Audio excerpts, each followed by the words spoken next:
Hi, how's it going? Good, how are you? Good. Hey, how are you?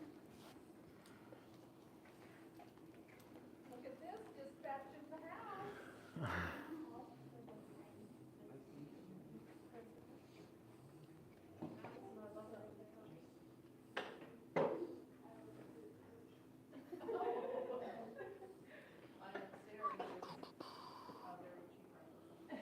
All right, hopefully we're live, so hopefully they can hear us. Says it's working.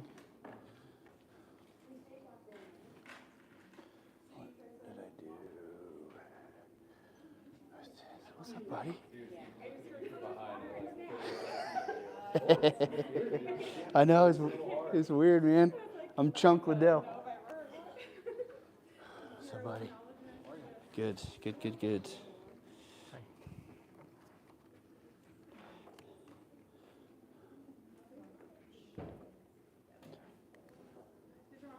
Okay, we'll have to have stand from like right over here. Give another couple minutes. Hey, will you do me a solid? Yeah. Can you open up YouTube and go to the live and see if audio is coming through? Yeah. I don't know if it is or not. I send the link to Firehall, so it should be on your Firehall. Please.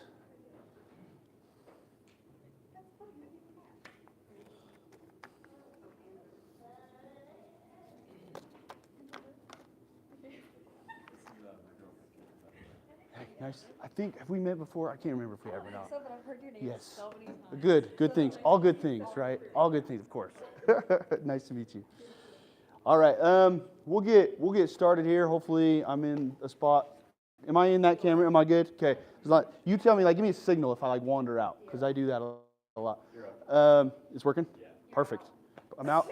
Gosh dang it. Okay, I got to stand right here. Welcome to our Peer 101 Family Night. My name is Andrew Wilcox. I'm our peer support team coordinator. With me is Joe here. He is our department clinician. He works with dispatch, PD, fire, helps us build this program. We've been wanting to do a night like this for a long time.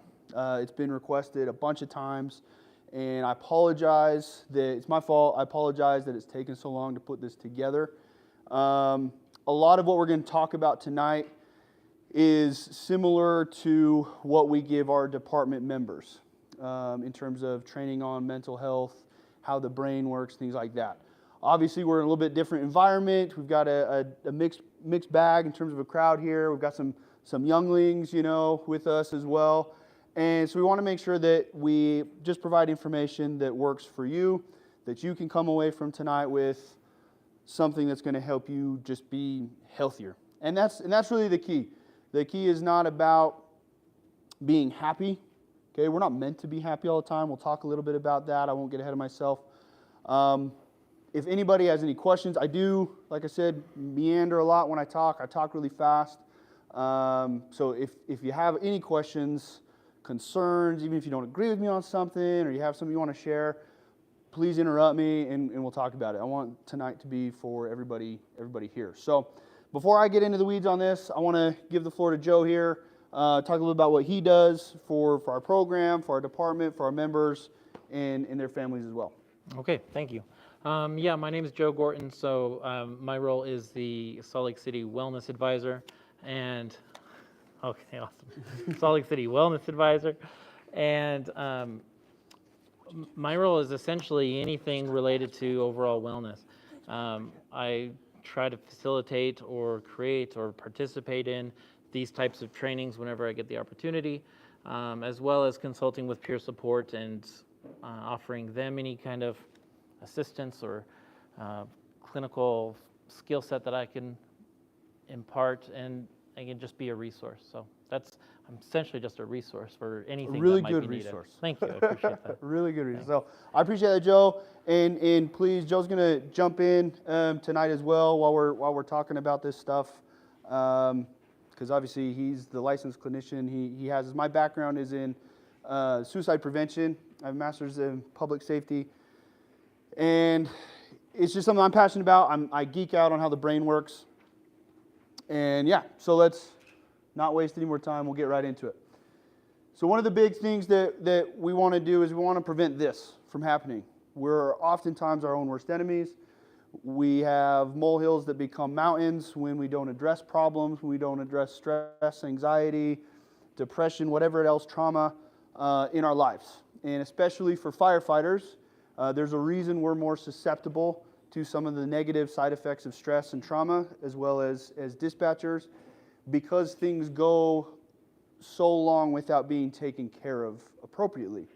You might have a call that comes in as a call taker, or as a firefighter, as a paramedic, as an EMT, but even just, in general, you might have something that happens in your life that's traumatic or stressful that then compounds with other events later in life. And that's a guarantee in life, is that you're going to have bad days. You're going to have things that suck, that are hard, that are challenging, and they just compound if we don't address them. And it might not seem like a big deal, but then it becomes a big deal. And we've noticed that in terms of our peer support team. A lot of the calls that we get are, from all different backgrounds and times on the job and things like that. But a large chunk of the individuals who reach out for help, which we're glad that they do, are people who have either recently retired or are close to retirement age. And a lot of that has to do with just the fact that they've carried so much for so long without getting the help that they need. So putting the training together tonight, I wanted to come up with some goals, again, like I said, that people can walk away from this and have something that's going to help them and their family, whether they have young kids, teenagers, no kids yet, whatever, in between, mixed bag. We want to talk about how our brains work, the design of the brain. There's a reason our brains respond to anxiety and depression and stress and all that sort of stuff. It's supposed to. That's a good thing. We'll talk about why that stuff is a good thing. What happens to us? We'll talk about perception and perspective and how we can reframe some of those questions when things happen and occur in our life. The influence of social media. This is a big one, especially those of you, I'm going to pick on the teenagers tonight. Unfortunately, you're the only teenager here tonight, so I'm really going to pick on you. Okay, but we have some soon-to-be teenagers here. I've got soon-to-be teenagers. Anybody else have teens in their house, teenagers? Okay, or had teenagers? You're going to face a lot of challenges related to social media.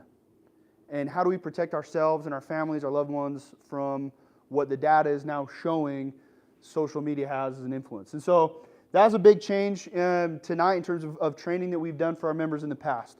A lot of the research that we'll be talking about tonight comes from the work of social psychologist Jonathan Haidt. He wrote a book called The Anxious Generation. And we'll be talking about, am I still good? Camera? Okay, perfect. We'll be talking about a lot of his research. I encourage you to look up this book, look up his work. All of his research and data and notes and everything that he's done is free online. It's worth looking into. And then we'll talk about now what? What do we do? Where do we go from there? Is it just all doom and gloom and we're all screwed and life's getting worse? Or is there something that we can do from really simple things all the way up to more complex, seeing a clinician, that sort of thing? We'll talk about the options available not only within our department members, but just in our own lives in general. So again, this is where I geek out. I love this stuff. A lot of my education is on how the brain works and how it operates. And when we understand how the brain works, it's so much easier to deal with stress and trauma, whether it's mild or moderate or significant. Okay, everything starts from the brainstem. It comes from the brainstem and works its way up. Everything you see, smell, taste, touch, and hear all goes through the brainstem first and works its way up at 1,000,000 miles an hour, 1,000,000 times a day. Okay, that's why when you maybe taste a cookie, it reminds you of something. When you smell a certain smell, when you walk into a building, it reminds you of something. This was big for me. Firefighter Rolly and I, we went through recruit school together, and I don't know about him, but it took years for me to go out to our training tower and smell that kind of unique, musky smell of our training tower and not kind of have that, all right, let's go, that adrenaline rush, that anxiety, that stress response. And it has to do with just the brainstem. As you can see there, it affects our temperature, our respiration, and cardiac, okay? We get up into the diencephalon. That's when we start to get the arousal, the parasympathetic versus sympathetic nervous system starts to kick in one over the other, especially in times of stress. We're engaging that sympathetic nervous system. starting to suppress appetite. We don't want to be hungry when we're in danger, so it suppresses appetite. That's why it's called feed and breed. Rest and digest. That has to do with the parasympathetic. And when we're under stress, when we're in that alarm phase, we're going the opposite. We want to not be hungry and worried about our next meal. We want to protect ourselves, okay? The signal then gets its way up into the limbic system. That's still in the lower portion of the brain, often referred to as the reptilian brain. That's when we start to bind these synapses, these moments together. Okay, this really good memory that I have, well, that's similar to the experience I'm having right now. Okay, let's put that together. Let's remember that. That's good. Oh, this sound that I'm hearing is really bad. It reminds me of this other bad event, this other traumatic experience in my life. Okay, let's file those things together. The brain's job is to protect this meat sack that we are. And sometimes it just gets in the way. Okay? So it's constantly trying to file these signals, these experiences, on the job, off the job, childhood, adulthood, all together to just make sense of what it's perceiving through these five senses. Then you see there, it gets up to the cortex. Now we're to the part of our brain where we are conscious and aware of what the heck's going on. Okay? A really common example of this, given the holidays we just had, right? Fireworks going off are, veterans who come back from combat. Fireworks go off, big loud booms and explosions, they jump under the desk. Okay, they duck for cover. And then by the time that signal gets up to the cortex level, they're left feeling that something is wrong with them. I'm broken. No, nothing is wrong. Okay, your brain, to protect itself while you were in combat, heard loud booms, loud explosions, and knew that danger was imminent and you needed to do something about it, so you responded accordingly. Okay? Whereas now that you're home and it's safe and it's fireworks, well, by the time you get to that portion of your brain, you've already engaged that sympathetic nervous system. You've released cortisol and adrenaline and endorphins and all that sort of stuff as a way to defend yourself. But you're left thinking that something is wrong. I noticed this in myself. I was about 6 years on the job. In about 6, 7 years in fire, EMS, dispatch, that line of work, we start to notice these changes. And we work, 2 days on, 4 days off. And I worked a Thursday, Friday, so I get home Saturday morning. My kids, back there, you guys watch cartoons? Yes? Saturday morning? No cartoon? Yeah, maybe. Okay. Yep, there you go. Okay. So Saturday morning, you're watching cartoons, right? My kids are watching something stupid, I don't know. And I'm talking with my wife, and we're planning out the weekend, and it wasn't even like a real eventful set or anything like that. But all of a sudden, something in the show that my kids were watching was the same tone and pitch of the tones at the fire station. So I'm having a conversation with my wife, and all of a sudden I'm starting to get sweaty and breathing faster. My heart starts to race, and I'm just left thinking, what's wrong with me?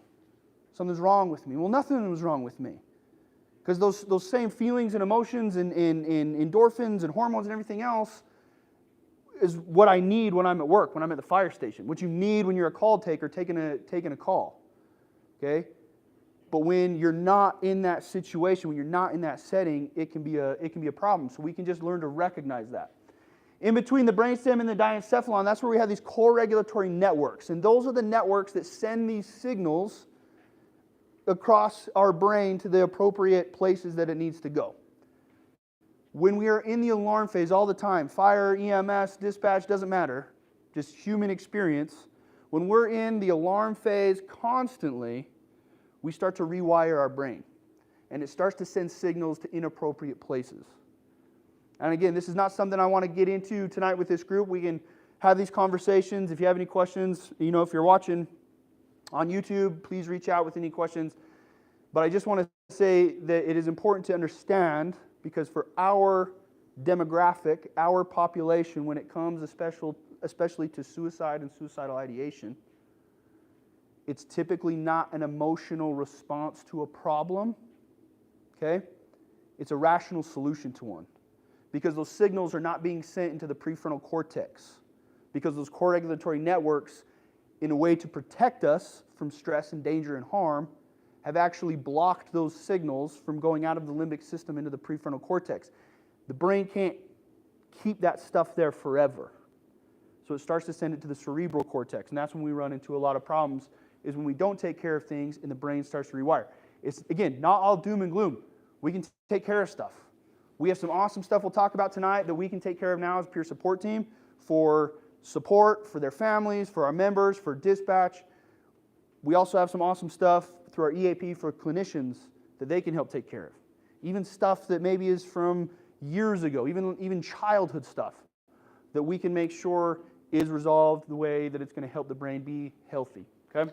And I can almost speak to that when you mentioned the childhood component, that in my experience in working with first responders and trauma work, often they come into the office because of a particular event and honestly, that event is usually 1 or 2 sessions, and then it's the networks that have been formed, likely from things way back even in childhood, that were linked to that event and were part of why that event was as significant as it was. So that's why I think it's important if you start noticing these things, talking to a clinician, so not just addressing the event, but you can also go into whatever the childhood situation might be or anything like that. Perfect. Thank you, Joe. Appreciate it. It's important, and this is something that I wanted to include that is specific to fire, EMS, dispatch. For those of you who are just unfortunately having to be married to us, that you can deal with it better and understand where we're coming from, is we are naturally wired differently. Okay, again, speaking in broad terms here, obviously everybody's individual differently. But in the late 80s, early 90s, they came out with this MMPI-2 test. I don't know the details of it, doesn't really matter. But they started to use this test in hiring law enforcement, fire, EMS. And they measured for these 5 traits. And they said, look, if someone scores on this weird psych evaluation above or below these indicated markers, they're not going to be a good fit. You want someone that's nice, even, balanced individual. So like, okay, perfect, right? So they started doing that. In about 7 to 10 years, these individuals were like, nah, this job's not for me. And these agencies were having really high turnover rates. So they gave the same exam to individuals who were hired before it was being used, and they found that we were well beyond those norms, even dramatically beyond those norms. And you look at these traits and think, well, that sucks. You know, you don't want a bunch of Ted Bundys in the fire station, you know, psychotic tendencies, but you have to be a little crazy to enjoy running into a burning building. You have to be a little narcissistic to go to a situation that is completely chaotic and be like, nah, I got this. Okay? You have to be very empathetic to put your own safety and self on the line for someone that you don't even know who they are and you're never going to see them again. And as dispatchers and fire and police and first responders, these are good things. They help us be successful in our job, but they can become problems. They can be double-edged swords that can actually amplify some of the negative effects of trauma and stress when we don't take care of things appropriately. So this is obviously a massive oversimplification of the brain, okay? The prefrontal cortex, that's where we modulate a lot of our emotional reasoning and response to how we perceive life, whereas in the cerebral cortex, that's more of our rational thought, our whole body function. The limbic cortex, that primal brain, controls those 5 Fs, the fight, flight, freeze, feed, and breed, has the amygdala, the hippocampus, and hypothalamus. That spirally structure there, okay, is not unlimited storage. So when information gets stuck there and starts to link with other events and other senses and other files, if you will, within the brain, and it can't send those signals anymore into the prefrontal cortex, which that occurs, by the way, when we sleep. All right, if you take anything away from here tonight, is social media is bad, we'll get into that, and sleep is very good. Okay, so do a better job of getting more sleep and develop those sleep hygiene habits. Okay, so when we're sleeping, it can move that information into the prefrontal cortex. One of the cool things about our peer support team now for both dispatch, fire, EMS, is that when someone experiences trauma, we can actually do what's called a brief exposure exercise, and we can force that file that was created from that experience from the limbic system into the prefrontal cortex while they're still conscious. You don't have to go to a clinician in order for us to be able to do that. And this was research that was done by Dr. Andrew Smith and Dr. Vanderkalk, who wrote The Body Keeps the Score. Dr. Smith was up at the University of Utah. He's now, I believe, at Dartmouth University, developing a similar program for nurses. Okay? Now, for us to be able to do that as a peer support team, for us to be able to do that, we have to do it within 48 hours of the event. Okay? It's not, again, not all doom and gloom if it's beyond 48 hours. If it's beyond 48 hours, we just need to go through a licensed clinician that specializes in cognitive behavioral therapy, like EMDR, ART, that sort of stuff. So we can take care of this stuff. And the sooner we take care of it, the less likely it is to bind with other experiences and events and senses and all those files and details that take place in the brain. So it's all about how we perceive the world around us. And this is a really big thing because we often say, oh, I don't need help, I've got this. Great, you're fine. And I want to make sure to preface that just because we're talking about potential problems doesn't mean you all have them. And if you think, well, I don't have any of these problems, so maybe that's the problem, it's not. If whatever's doing is working and you feel like you're in a good place and you're healthy, fantastic. Keep doing what you're doing. Okay, but just recognize the potential for things to slowly creep up on you. That if you say, oh, that was a really bad call, but I'm okay. Yes, you probably are. But over the course of a career, how many calls do you have to take before you're not? Okay, most of the firefighter suicides that we have had, and I'm sure the data is similar for dispatchers, okay, are people who are later in their careers. We had a firefighter who unfortunately completed suicide that not long before, and I was told this by someone who was in this training with this individual, was in a mental health class and made a comment of, well, if you're not tough enough mentally to handle this job, then you should just find another place to work. 3 weeks later. Okay? Don't let things pile up. We need to change that question of what's wrong with me? Nothing. Something happened. Some things even possibly have happened. Let's reverse engineer the problem and work our way back. Why am I feeling this when I go to this building? When I smell this, when I hear this, when I think this? Why do I have that stress response, that anxiety, that depression, whatever else it might be? Okay? Let's work our way back with the problem and start asking the question of what happened instead of what's wrong. And that's such a big deal. And that's one of the things we want to stress in this family night is because we come home sometimes grumpy and frustrated and angry and we don't know why. We can't even communicate why. And when we hear the question from our spouse, even when you mean well, what's wrong? What's wrong with you? It just makes us feel more, it just adds to it. We're more broken. Because sometimes we don't even know. But when you ask the question, hey, what happened? I've noticed you're a little different. Something happened at work. We're more likely to be able to talk our way to that problem and then through that problem. So it doesn't become something that we can't fix later in life, okay? So let's start reframing that question, okay? That stress response. So this is human nature. You're driving, down the road, and someone cuts you off, right? We've all had that experience. You nearly get in an accident, and all your heart's racing and everything like that. That puts you in the alarm phase. Okay, it shunts all of those signals from the cortex down into that limbic system because the last thing your brain wants to protect the body is to have to sort through a bunch of emotions and thoughts and everything. It just wants to be able to deal with the right now to keep you safe. Okay? It takes about 90 minutes for that threat to be over, the cortisol levels to subside, and that balance between the sympathetic and the parasympathetic to normalize. Okay, those two parts of our central nervous system are always going back and forth, teeter-tottering, right? But we need both. Too little stress is a problem. Too much stress is a problem. We need to obtain that balance. So it takes about 90 minutes for that balance to return. Now, cortisol, when we're under stress, is awesome. We want to have it. Okay? It reduces pain. It helps us focus. It increases reflexes. It does all sorts of really cool stuff. When it's in our system constantly, it's destructive. Okay, fire and EMS, we lead the nation in joint replacement under 50 because cortisol breaks down joint tissue.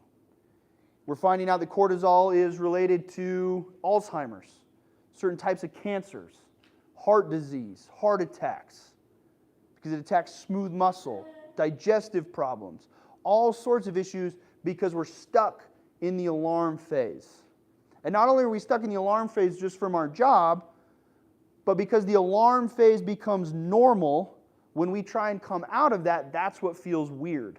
That's what feels wrong. So we start to do things and change these behaviors to remain in that heightened arousal. And we get stuck there. And that's when it throws off that balance. And that's when we start to see those negative changes that affect personal relationships, that affect our ability to do our job, that affect the ability to just enjoy our job, okay? And again, not just fire and EMS, but even just in life in general.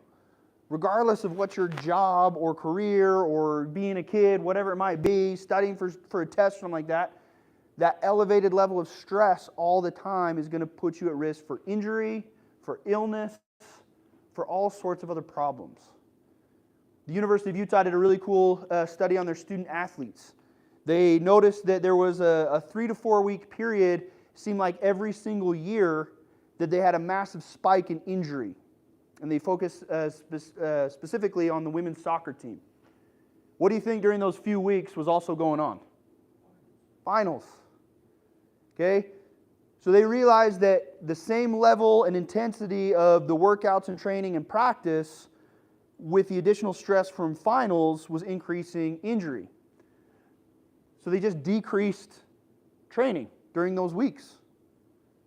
Not only did they see an improvement in performance on the field, and we're winning more games, okay, especially during finals, because they're now competing against teams that aren't taking care of it, okay, they saw test scores go up, and they saw injuries go down.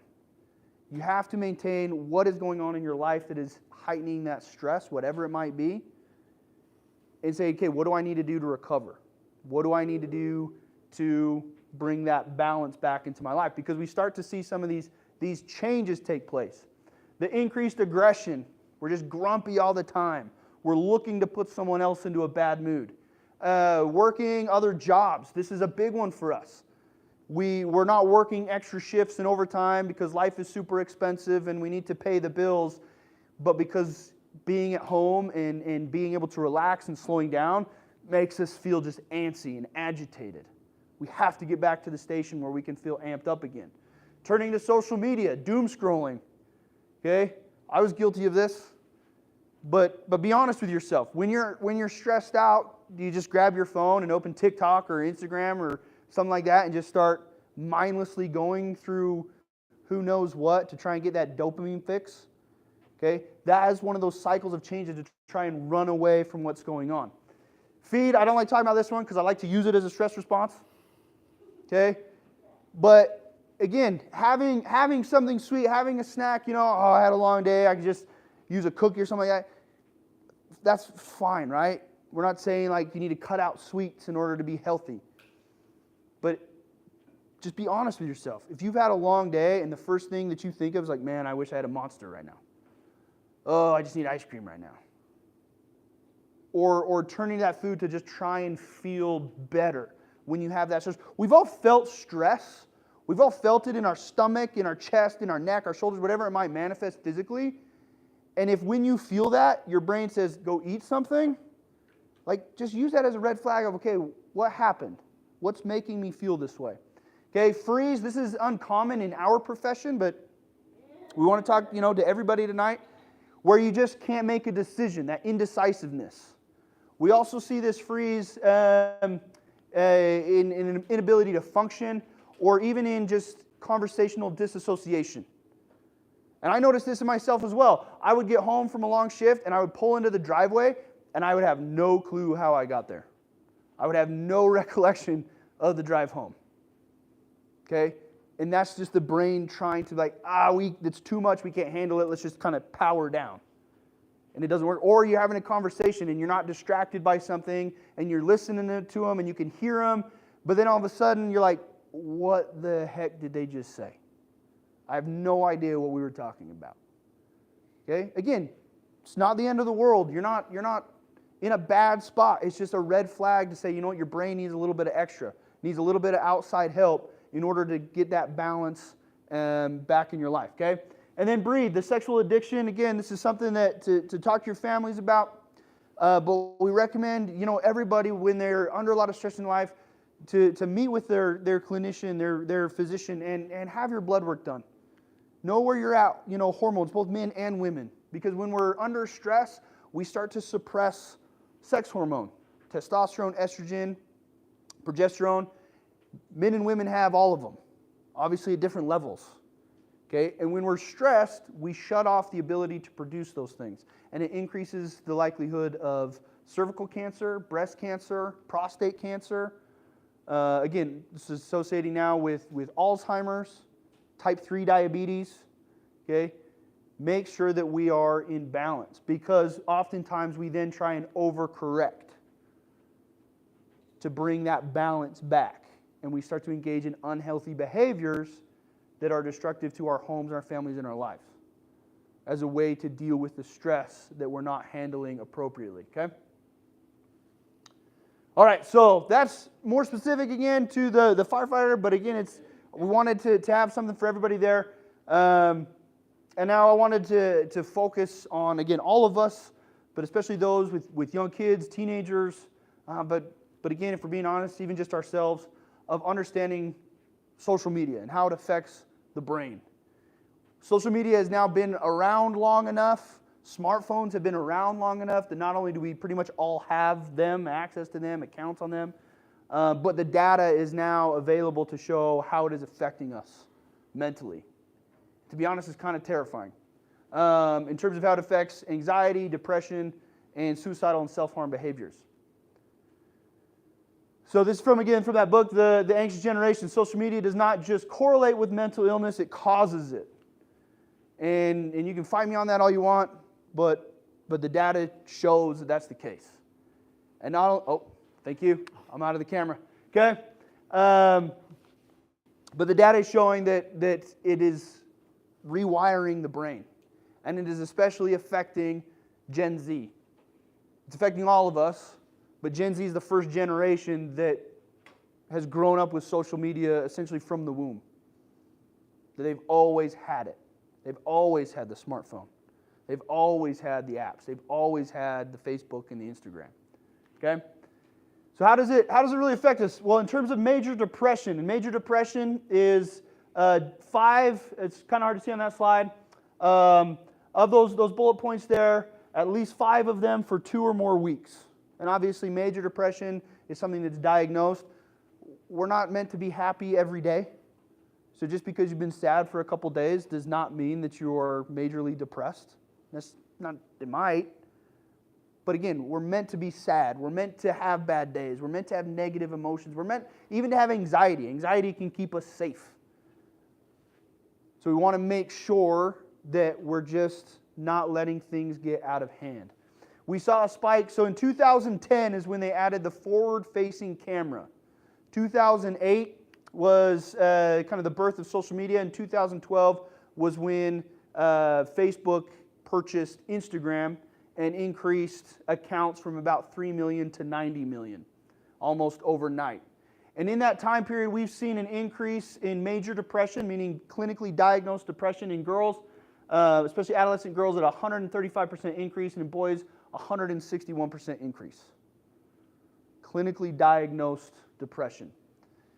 We're forever elsewhere. We're on our phone, but we're always somewhere else. And with Instagram and TikTok, we can be anywhere in the world at any time. Hashtag Bahamas. Okay? And you're in the Bahamas now. And life is obviously different in reality than it is on social media. But even when we know that, our brain sometimes doesn't really know that. And especially the adolescent brain, when the prefrontal cortex is not developed. The prefrontal cortex isn't really developed until at least 16 years old, especially in young girls. The human brain does not fully develop until the mid-20s. So when we are giving 8 to 12-year-olds cell phones with access to social media, 15 to 19-year-olds even with access to unchecked social media, we're creating major problems for them later in life. And not just later in life, even during their teen years. Okay? The prevalence of depression, anxiety, and suicidal behaviors are directly related to time spent. So this graph here is a study out of the United Kingdom where they looked at these individuals who were being diagnosed with depression, and tracking how many hours, because our phones track that for us, they're spending on social media. And you can see at about 3 to 4 hours on social media a day, we see a massive spike in depression in both young men and young women. Okay? So the social harms from social media, being less satisfied with yourself, constant comparison, right? Comparison is the thief of joy. We're never good enough. We're always, less than whoever we're seeing on social media with all those filters, especially on those forward-facing cameras now. But again, 18 to 25-year-olds, 161% increase in the prevalence of anxiety, whereas you get to age 50 and plus, 35 to 49, again, even the millennial age there, where we weren't raised with social media, we've only seen an increase of only 50%.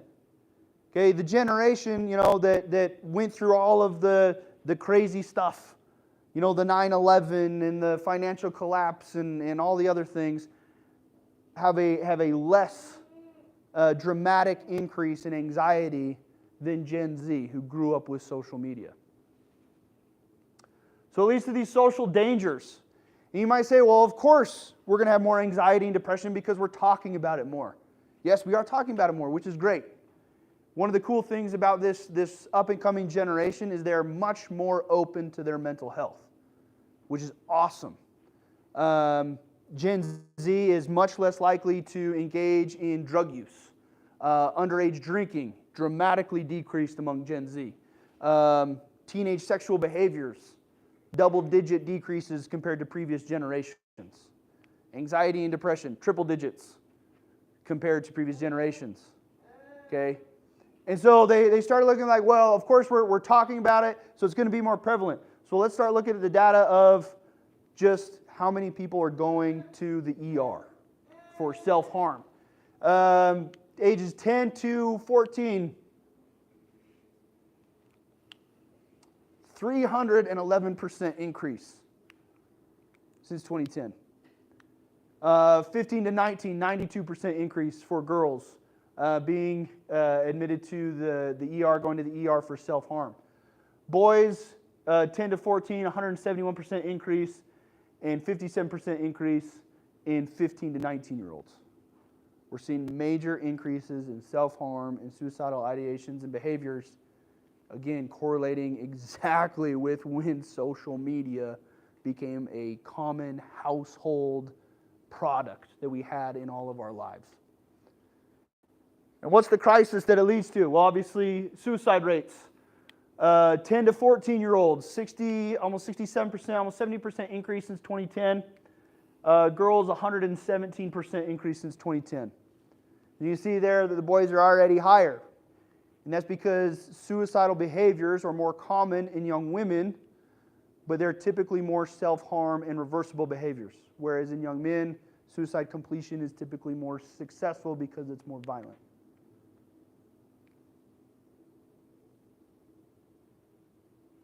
We have all been on calls related to suicide. We've all taken calls related to teenage suicide.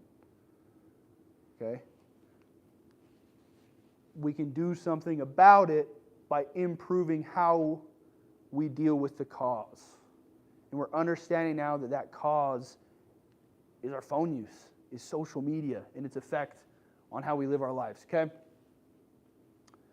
So now what? Again, sorry, kind of brought the mood down. Everybody's like, oh, well, this sucks.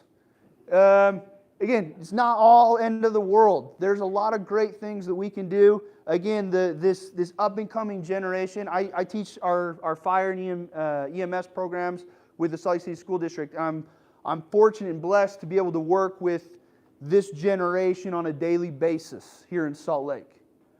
And they're awesome. The things that they face and the challenges that are thrown at them, and yet they overcome just about every single thing thrown their way, is phenomenal. School is more expensive. It's harder to get jobs. Almost impossible to buy a house. Things that previous generations didn't even have to worry about. And yet they still rise above. It's awesome. So this is not saying that this is a weak generation because they can't get off social media. No, that's not it. This is just something that no one else before them had to face. Okay? And so we can do a lot of good to help them and to help ourselves, to make sure that our families just in general are healthy. Okay? So that improves our smartphone, social media use, developing sleep hygiene habits, and then that shift, as we talked about a little bit, our perspective. So again, this comes from the Anxious Generations, these 4 foundational reforms. And for those of you who have teenagers, this might be a fight. I get it. But don't give your kid a smartphone. You know, that's hard. That's hard because they're going to be fighting with their friends and everybody else who has that. But you're help your child to understand why. This is not a because I said so argument. Help them understand why. Help this generation that's more open to mental health and awareness to know why these things are an issue. No social media, especially social media before 16. Allow that prefrontal cortex, that part of the brain, to develop, to have some of the defenses that it needs to deal with what social media brings, where it's not reality. Okay? A 10-year-old just doesn't have that developed yet. Right? Allow their brain to grow before we put them on social media. I want to speak to that, the development of the brain as well in adolescence. So not only is there biological development that occurs, and you're right, mid-20s is when that finishes, there's also the psychological development. And for adolescents, the stage that they're in is the identity stage of their development psychologically. So you're trying to figure out who you are. That's the phase, the proper phase, right? And then you get social media, which says you're this, be this, do that, do here. It gets really confusing for adolescents to come up with a solid sense of self. And I think that's what we want as families for our adolescents and teenagers to go a certain direction or be who we see their potential or who they could be. And yet if they have all this other influencing that identity development, then they can come out of that stage really difficult. Awesome. Yeah. Thank you, Joe. Phone-free schools. There was a school district in the Midwest that implemented a phone ban. And you can imagine the uproar that caused, not just among the students and the teenagers, but even the parents. But they stuck with it, and they found that the teens actually started to enjoy it. They reported that they were happier, that they were doing better in school, they felt less stressed and anxious. And then they overturned the ban because the parents were the problem. Working, again, with high school kids here in Salt Lake, we got some great kids and great supportive parents. I get it. But for those of us who are a little bit older, who grew up without smartphones and cell phones and all that stuff, our parents didn't need to get a hold of us all the time. And if they did, they could call the school. Nothing has changed. The school office still has a phone. The school still knows your kid's schedule. I had a student one time, he had his phone in his backpack, all of a sudden it rings, interrupts everything in the class. He grabs it, he says, "Hey, it's my mom, do you mind if I take this?" I say, "Yeah, go ahead, take it." Steps out, takes the phone call. Comes back in, sits back down, we get back into it. Afterwards, I want to make sure everything was okay. I said, "Hey, is everything all right? Was there an emergency or something like that?" "Oh yeah, my mom just wanted to know what I wanted for lunch." She knew that he was in school, in class. It is so often the parents that throw hissy fits over teachers who say, "Hey, we're going to have no phones in class. We're going to put our phones away. If you have your phone out, we're going to take it," that sort of thing. Parents, help us out. Okay? You don't need to text and call your kid while they're at school. They're fine. And if something happens, it's probably better on that, 1 in a million, worst case scenario, something emergency happens, that you call the school and allow a counselor to be with your child to help deliver that news. So they're not just taking a text or a phone call and not knowing what to do next. Okay? Help your kids out by supporting not having phones in school. They don't need them. And there are times in class and in our programs and all sorts of different programs where, yes, having that technology, because this stuff's awesome. I mean, heck, we're using social media right now to get this message about anti-social media, right? I wasn't going to point that out, but I was thinking it. We're utilizing these tools. These tools are beneficial.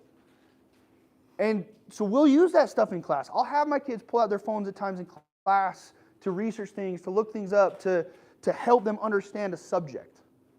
But they don't need to be on them all the time. And they don't need to be worried that mom or dad needs to get in touch with them all the time. Okay? Having phones out of the schools is huge for the students to not have to worry about that and be able to focus on what they're there to focus on. And we're seeing this younger and younger. This isn't just a high school thing. This is junior high and even elementary school, where parents are demanding that their second grader has their phone with them at all times. Okay? We don't need that. It's not helpful. And then more childhood independence, especially in play. The research is showing that when children have play outside of that helicopter parent without mom or dad over their shoulder, again, we're not saying, send your 3-year-old to the swimming pool and hope for the best. Okay, there are times when mom or dad, an adult, needs to supervise, but that's not all the time. Let's let our kids play, because they're going to develop the skills and develop the neurons within the brain that help deal with anxiety, that help deal with social structure, that help problem solve, that are going to help protect them from depression and other mental illness in life. Let your kids and encourage your kids to play without you around. It's going to be beneficial. And obviously there's a balance and safety. I'm not saying let your kids do whatever they want, but have that balance in your kid's life, and they're going to benefit from it. Okay, getting more sleep. Oh, this is huge. Ideally, in a perfect world, our brain responds the best to 9 hours of sleep. That's impossible for probably everybody. Okay, it just doesn't happen. Get as much sleep as you can. But more importantly, get consistent sleep. Meaning you're not going to bed at 8 o'clock one night thinking, oh, I'm going to go to bed early, and the next night you're going to bed at 2 a.m. Have that consistency in your sleep routines and habits. Write down or be cognitive of what you do before bed. Is the last thing you do before you hit the pillow scrolling on your phone or watching a show or whatever else? What is your nighttime routine? What do you do before you help your body to power down? And as you start to do that consistently, that's going to help your brain to slow down and get into that REM sleep faster. Sleep, as we all know, is cyclical, right? You don't just go into deep sleep and then go into REM sleep and then wake up. When you fall asleep, you go into deep sleep for a long time. And then you go into REM sleep for a little bit of time. Then you go back into deep sleep for a little bit less time. Then you go into REM sleep for a little bit more time. REM sleep is where we process things emotionally that take place in our day. So when we're getting only 4 hours of sleep, we're not getting less deep sleep and less REM sleep combined. We're getting that same big chunk of deep sleep, but now we're getting almost no REM sleep. Right? Because of that imbalance between the deep sleep and the REM sleep cycle. When you have the consistency in your sleep routines and habits, you're going to allow your brain to get into that process faster and stay in it longer. When I tell my high school kids, this is the number one thing you can do for your homework and your stress and your personal lives and relationships is get more sleep. If you do nothing else, improve how you sleep. And you'll see a massive, massive change in how you deal with stress. Now, especially for dispatchers and firefighters, police officers, things like that, we can't turn off 911 from the hours of 10 to 6. It's not going to happen. Okay, but what do you do on your days off? I was guilty of that. I worked Station 1 downtown for a long time, and most of our calls were going to be at night. We knew that. I knew that. So I would lay in bed thinking, I know I'm going to get a call, so I'm going to watch a show, I'm going to be on social media, I'm going to do whatever. But maybe that call didn't come, or maybe we'd have a bunch of calls. But then on my 4 days off, I'd come home, and I would be doing the same thing. Use those 4 days. Use your time off, especially for those of us who work shift work. Use those days off to have those healthy, balanced routines and habits. Yes, it's not perfect, but it is much, much better than doing the same thing you do at the station when you have no choice at home, when you're in control of that situation, when you're in control of what's going on, okay? We talked about doom scrolling. Notice the changes, even the little ones. When we do the after action, when we do any intervention following a major call, we follow up within 24 hours and again in 2 weeks. That's how our peer support team operates. Okay? And the first question we ask is, how are you sleeping? Have you noticed any changes in your sleep? Especially in men, but in women as well, going up to use the bathroom. That's not just a sign of getting older. That can be a sign of there's something stressful that is triggering the need to wake up by engaging the bladder so it doesn't have to deal with the danger. Because again, your brain does not know that you're at home in bed. And so it tries to send that signal and says, this is bad, this is dangerous, and it wakes you up. So are you having a harder time falling asleep? Are you having a harder time staying asleep? Are you having a hard time waking up even after a long night of sleep and still feeling just dog tired? Is that different from, before something happened, before you took a test at school, before you had a big call that came in, before you took a big call on the phones at dispatch? Okay, pay attention to those subtle changes of sleep. And again, it's not the end of the world. Just saying, okay, what happened? What do I need to do to address it? Is it just some mindfulness? Is it some breath work? Is it something I can do at home? Is it something I can do with my significant other, with my family? Is it something I need to see a clinician for? Okay, we have a massive toolbox now. Let's take advantage of it. Not everything needs to go to Joe and sit on his couch and talk to him about what's going on. Okay? But not everything is just something that'll go away with time. All right? We need to make sure that we're taking care of things appropriately. All right, and then shifting this perspective, we've talked a lot about this, but it's just so important that we change how we ask this question. What's wrong? Just because you're stressed and depressed and angry and frustrated, whatever else, start asking the question, what happened?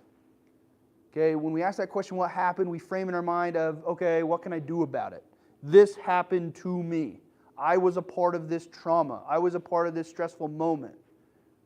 And even if it's something that, for you doesn't feel like it's affecting you, maybe it affected someone else to sit next to you taking other calls. Maybe it affected someone else on your crew. Okay? Just because something doesn't affect you that way doesn't mean it doesn't affect other people. And just because you don't recognize the effect that it had on your stress doesn't mean it didn't trigger that response with all of those senses associated with it. So when you address things, even if it's like, I'm fine, okay, let's still just take care of that housekeeping, okay, then it's going to be so much better in the long run. All right, I love this quote from Epictetus. If your body was turned over to just anyone, you would doubtless take exception. Why aren't you ashamed that you have made your mind vulnerable to anyone so that it automatically becomes confused and upset? We care so much more about ourselves than other people, but yet we care so much more about their opinions than our own. Right? You wouldn't let someone just take over your physical body and control it however they would want. But yet we do that exact thing with our mind when we just open the floodgates to social media, social pressures, trauma, stress, whatever else is going on in our life. Take care of these things before they become big, big issues. Okay? All right, that was a lot. Does anybody have any questions that I can answer? Nothing's off the table. Anything came up, didn't make sense. Do you want me to talk about it again? Yeah, Porter, what's up? Just on sleep. So you're saying that the mind functions best on 9 hours sleep optimally. But is that 9 hours, like a 9-hour duration of time from when you lay in bed to when you get out of bed, or is that 9 hours from when you've actually fallen asleep? Because I'll lay there for like a good... Exactly. That's when you fall asleep. So so if something's going on in your life that's keeping you from falling asleep for 2 hours, like laying in bed with your mind spinning a million miles an hour, that doesn't count as sleep. So 9 hours of being asleep. And so that's why we need to help our brain power down. And there's a lot of things that we can do. Like if you know that you've had a lot of stress and you're working through it, you're dealing with it, breath work is a big one. Breath work is huge. And if you've got a smartphone, if you've got a smartwatch, you've got breath work built in for free. You can do 4x4 breathing where you breathe in for 4 seconds, hold 4 seconds, exhale 4 seconds, hold 4 seconds, and you just repeat that. You can do Wim Hof breathing. If you have Apple Music or Spotify, you can just type in Wim Hof and it'll guide you through a 9-minute breathwork session. Which, that one, by the way, is fantastic. On a side note, I had my wife and I tried the Wim Hof breathing, and the big part of the Wim Hof breathing is actually increasing carbon dioxide within the blood. Carbon dioxide is like a mediator in a divorce between hemoglobin and oxygen. Okay, and when we increase carbon dioxide within the blood in appropriate ways, we can actually increase the amount of oxygen that the hemoglobin can carry. And I had my wife exhale all of her breath. Said, exhale, get everything out, push all of that air out, and see how long you can hold that. She lasted 13 seconds. We did the Wim Hof guided breathing. It's 3 cycles, takes about 9.5 minutes. By the end of that, she could exhale fully and hold that for almost 2 minutes. Not doing anything different. And you will feel, because it shifts your pH levels within your blood, you will feel completely different. It's bizarre. And oftentimes this stuff is so simple that it's like, no, that's Harry Potter BS. It's not going to work. Okay? It does. It absolutely works. Another thing you can do is start turning off lights. 2 hours before you're planning on going to bed, turn off at least half of your lights in your house. Okay? Start making evening darker. The brain and the body sleep the best when it is as dark as possible and 68 degrees or below. So sleep colder and sleep in a darker environment and you will sleep better. You'll get into that deep sleep a lot faster. Okay? Anything else? What are the questions? Yeah? Just to add on, you talked about the REM sleep being when processing takes place, but physiologically, that's when all of your physical healing takes place too. Exactly. And part of that physical healing is moving those senses, that information, along those physical pathways within the brain. And because of that, it balances out everything else. All of those hormones, we'll see guys, all those hormones and endorphins and everything else to do exactly that. So thank you for bringing that up because you're 100% bang on. Okay? Anything else? I know that was a lot. We have a lot of cool research. Oh, yeah, Austin, what's up? Another sleep question. Just because you know that the majority of people aren't getting 9 hours of sleep, what can you speak to improving the quality of your sleep if you cannot improve the quantity of your sleep? Just those sleep habits. Taking stock of what you're doing before you go to bed. You know, and then finding a routine that works for yourself and have that support network. Okay? Doing something on your own at home where your family is like, nah, we don't want any part of that, is not going to be very successful. But doing something, say, hey, this is important to me, you know, can we share in this? They're going to help you. You're going to be much more successful. That's just life in general, right? So taking inventory of what you're doing before bed and trying to be very consistent every day. You're not going to be perfect, and that's fine. But, you know, oftentimes 90, even 80% is perfect. Your body's designed to make up the difference. So yeah, that's probably the best thing you can do. I'm I'm guilty of that, yeah. also apps, and again, you were talking about if you have a smartphone, the things you can do. There are apps that'll track what is happening while you're sleeping and break it up and tell you like this thing's good, this thing's not, and that'll give you a guide into what you can do to just improve the quality. I've found that really helpful. And the things that Andrew's talking about, all these little habits and structure around sleep, what we call it clinically is just sleep hygiene. So think of it as like, just like before you go to bed, you have your routine of things you do hygiene-wise to get ready to go to bed, but also have things to get ready to fall asleep and keep those things really consistent, whatever they might be. Absolutely, absolutely. We won't really go into the weeds, but HRV score is another one. If you have a Oura Ring, smartwatch, something like that, you can track your HRV score. There's a number of apps that are free. Increasing your HRV score through good sleep and doing like breath work and stuff before you go to bed will dramatically decrease stress and anxiety in your life. It's nuts. If you can increase that HRV score consistently, you'll feel so much better. And HRV is how the heart, basically it's a measurement of how the heart is dealing with stress. So the healthier and stronger, more resilient you make that heart, the higher your HRV score, the better it is at dealing with stress in the cardiovascular system. What's your question? When you mentioned my husband just wants to know if there's a difference between having LEDs in the house versus like the natural light of an incandescent light, if that would have a correlation on sleep or depression or anything like that. I don't know the exact research behind it, but I know that the short answer is yes, that not all light is the same. And I believe it's not necessarily in sleep, but it wasn't like the old, like really crappy incandescent light bars that we all had, you know, in elementary school that made us feel like we were in an insane asylum. There has been a number of research studies, and again, I don't have enough knowledge to speak to the exact results, but yeah, absolutely, and it's definitely worth looking into. And if that's something that you feel is something that could help, like absolutely, make the change and see what happens. It's not going to hurt. So. Great question. My understanding to some of that is the blue lights behind phones and things like that is actually one of the worst forms of lights that you could use before sleep. So if you like to, I ask a lot of people when they say they're struggling with sleep, what do you do before bed? They're like, well, I just pull out my phone and I kind of go through it and then I try to sleep. Or that's probably one of the worst things you can do. Yeah, blue light triggers your brain to wake up, Mm-hmm. so it keeps you from falling asleep. Yeah. Just going to changing perspective, Mhm. you as a person, maybe if you're speaking to someone else, giving them guidance as to how they might need to find this change of perspective, probably the first step is acceptance for themselves Mhm. and understanding that they need something different. But what tips can you give them that are helpful into making that change? I love that question. I love that question because this speaks to something that is very near and dear to me. Is my education is on resiliency and resilience theory, and resiliency is the ability to bounce back. Right? Something bad happens in your life. Do you have the ability to still function? Right? That's resilience.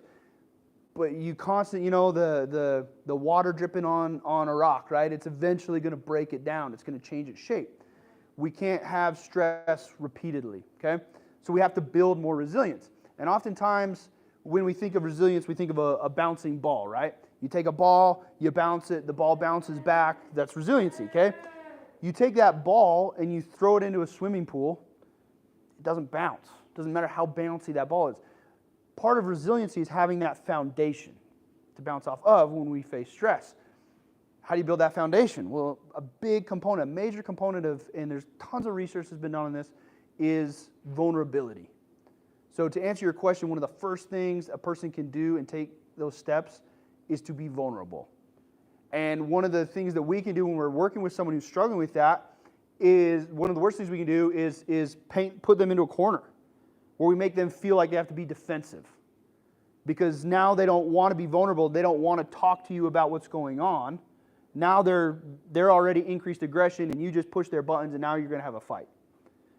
That's that change of perspective of saying, hey, what happened? I care about you, I notice something's going on. What's up? And maybe they're not ready to talk about it yet. That's okay. By doing that, you've given them the opportunity to recognize someone is aware of me, someone notices this in me, and when I'm ready to talk about it, I can. And that's huge. So, that was a long answer. Short answer is how do you add vulnerability to their life with whatever's going on?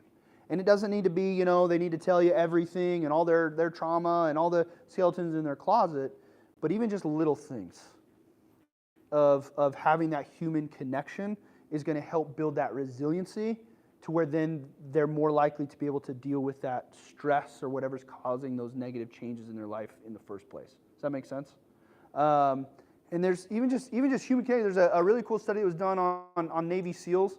One of the things in BUDS training is they link arms and they go out into the ocean and they just have to get their butts kicked by the oncoming waves, but they're all connected, right? So they wanted to see what the benefit of human connection was. And so for a number of classes, they had them do that, but they weren't allowed to touch each other.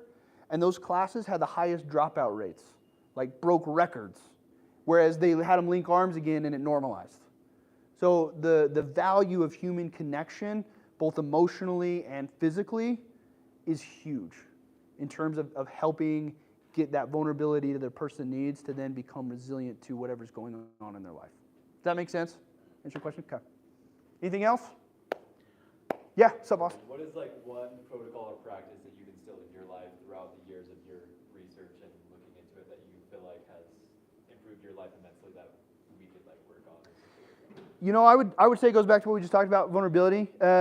Share a personal story. A lot of people have heard me share this, but this was something that I struggled with, and one of the biggest cycle of changes in my life is that increased aggression. Like when I'm under stress for too long, I'm looking for a fight. I don't care who it's with. It brings me a sadistic feeling of joy to just clash with someone. And it was a real problem. And the story I'd like to share is I don't know if you've heard this, I apologize if you have. We moved out to Utah County where we wanted to have more kids around us, or there's not a lot of kids in Salt Lake. And you know, you have to date your neighbors when you're married, right? You have to get to know them, and you have to ask about what they do for work and all that sort of stuff, and make friends so your kids can have friends. And I had no desire to do that.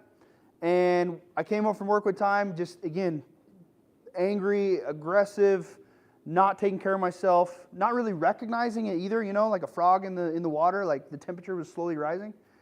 And my wife says, "Hey, we got invited to this party, this event." And says, "I don't want to go." We had this big fight over it. And I told her what was going to happen. I says, "Look, I'm just not in the headspace right now. You're going to go off with the women. I'm going to be with the men. And I'm going to be not saying anything. I'm going to be quiet. You know, it's Utah County, so they're all into software sales, you know, and software development. And I don't care at all about that." And I told my wife, I says, "They're going to see that I'm sitting there quiet. They're going to ask me what's wrong. And I'm going to tell them that I'm a firefighter. They're not going to ask me what's wrong. They're going to ask me what I do for work. And I'm going to tell them I'm a firefighter. And they're going to ask me, what's the craziest thing or worst thing you've ever seen?" Which normally that question really doesn't bother me. I get people are curious. I told my wife, I says, I'm going to tell them. I'm going to go into detail. And she, you know, we had this back and forth, like, don't you dare, and that's not going to happen. I said, "Okay, I've warned you," which is never a good idea. Please don't ever do that, okay? And, you know, so we ended up going to this thing, and man, it couldn't have worked out better. Like, all the women on one side, my wife and I were across from each other, this, like, long picnic table, all the dudes on the other. There really was, like, a guy in a flat brim hat, like, working on his, like, shadow golf. And so I'm sitting there, and finally, you know, they're talking about quotas and quarters and sales and who gives a crap. And finally they asked me, "Oh, you know, you're new to the neighborhood?" And I was like, "Yeah, we moved into the greenhouse there. And what do you do for work?" "Oh, I'm a firefighter, paramedic with Salt Lake." And man, I was like making eye contact with my wife, like, "It's coming. I told you so." And you know, "Oh, that's so cool. What's the worst thing you've ever seen?" And like, I just made this like last look and locked eyes, and she gives me this look like, "Don't you dare." And I'm like, "I told you." Again, bad idea. And I did. I went off and I told them all sorts of stuff. Made it incredibly uncomfortable for everybody, to the point where one of these individuals was like, "Okay, sorry we asked." You know, and I felt vindicated. I felt like, you know, yes, that was awesome. But you know, it hurt my wife. It hurt my kids. It didn't hurt me. And so when we're not being vulnerable and building that resiliency, the collateral damage, the people that suffer are the people we care the most about. So to answer, again, long answer, answer your question is being willing to be more vulnerable, but recognizing you have someone close to you that can help you with that. That's not asking you that question of, "You're being such a, you know, so-and-so right now." There's small children in the room. You know, and causing a fight, but saying, "Hey, what happened?" And then doing the same, you know, for them. Because just because we come home from dispatch, fire, police, whatever, doesn't mean they're not stressed too. Doesn't mean that every job and every person doesn't feel stress and anxiety. So I think the biggest thing that you can do for yourself and others is to be more vulnerable and help others be more vulnerable as well. Because that's going to help the brain develop its natural ability to be resilient when future stress comes. And that's the cool thing about resiliency is when it's built correctly, the next time something bad happens, instead of associating it with another bad thing from your past, it will start to associate it with something that you overcame and had a positive experience, even if you had to do something hard to get there. And you will actually get this, like, "I got this" feeling. You will actually start to see, like, that bad things can be beneficial, even if they're difficult. And that's the crazy thing about resiliency and vulnerability when they're combined, is that your brain becomes conditioned to positive reflexes when it's faced with stress and danger and trauma and that sort of stuff. Does that answer? That was a really long answer to that question. But hopefully that made sense. So It's long, but can I add to it? yeah, please. So, and I think kind of to both questions actually. With dispatch, we do the new hire. I do the new hire trainings, and there's a reason the first half of that training is all on vulnerability and connection. Because I agree with Andrew saying, like, that's really core to anything you're going to try to use. After we talk about those two things, then we develop into what are the specific tools and what to use and what not. If you're looking for ways of how to do more vulnerability, Brene Brown is an author. I know it's a little cliche for a therapist to recommend Brene Brown, but she has a lot of books and techniques on that specific thing. But then also to do a plug, next month for our family night, we're doing communication and boundaries discussion. And that's all on how do you have these conversations? How do you create vulnerability in a way that promotes connection rather than driving you apart through like a fight or something like that? Or even how do you have conflict in a way that creates connection? And I always like the role-playing the conflict part because I think it's fun. So, so that's going to be next month. So Megan, what is the exact date? Do you remember off the top of your head? Can't remember, the 27th. I think it's the last Friday, right? Yeah, last Friday in last August. Friday in August is Yep. when we're going to do that. So try to be there. Cool. Anything else? A couple more before we take off. I know we've been here a while. I appreciate everybody coming out. I'll hang out for a bit. If anybody has other questions or wants more resources, thank you, Austin, for passing these flyers out. We do have, in addition to what Joe was talking about in August, we do have these breathwork seminars. Jamie there, she donates her time. This is something she does professionally. And so she's donating 3 different sessions so that way we can have access to all different platoons. But this, again, is not just for firefighters. It's for dispatch, for PD, for our families. We did this a couple years ago.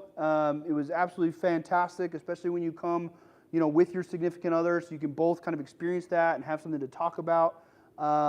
It just really opens the door to that communication element in, allowing you to feel more comfortable in talking about something that might be challenging to you. So please come to one. You can come to multiple sessions, totally free. They're going to be out at the Logistics Center. The other is that QR code. If you wouldn't mind just taking a picture of that, scanning it. A little bit of feedback on the training tonight will be a big help as well. It has, going back to social media and being hypocritical, on that survey it has a link to our peer support Instagram page where we do post some stuff about some of these events and other tools and resources that we have to help people and their families. So again, thank you all for coming. For those of you who are on YouTube, I appreciate it. I'll look through any comments and try and answer them individually, but yeah. Thank you. Appreciate it. Yeah.